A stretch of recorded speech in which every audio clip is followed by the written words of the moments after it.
ipis? Guys, pakikorek nga. Cockroach? Ano bang English ng Cockroach ipis? nga daw, cockroach. May nagsasabi kasi, Cockroach pala yung gising ipis.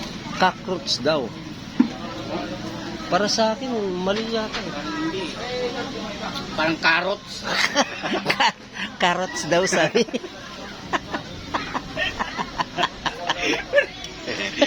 Talagang cockroach. Guys, pakikorek nga kasi hindi rin namin alam kasi grade 1, grade 2 lang kami. Eh, kung meron man, kayo na bahala mag-correct. At ang hirap namin,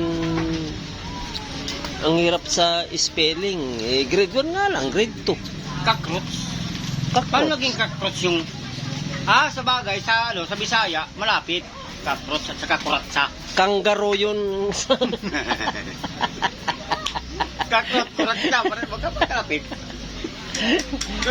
Sa Tagalog, ang layo. Ang layo eh. Cockroach, ipis. Malayo. Malayo talaga, malayo. Sa Ilonggo, malapit. Oh. Kuratsa. Kuratsa. Di ba? Kami kasi ang tawag naman dyan. Pare ikaw kasi, bobo ka. Kuratsa kasi tawag naman niya. Ikaw kasi, yung napapag-aralan kasi natin, hanggang grade 1, grade 2 lang. Lumampas man tayo ng grade 3, hindi ko alam At kung least, pre, malapit sa katotohanan. katotohanan yung cockroach. at Cockroach kuratsa. daw, cockroach. Ayun nasabi nila. Pero sa amin, ipis, Malayo. ano English? Carrots. Carrots daw.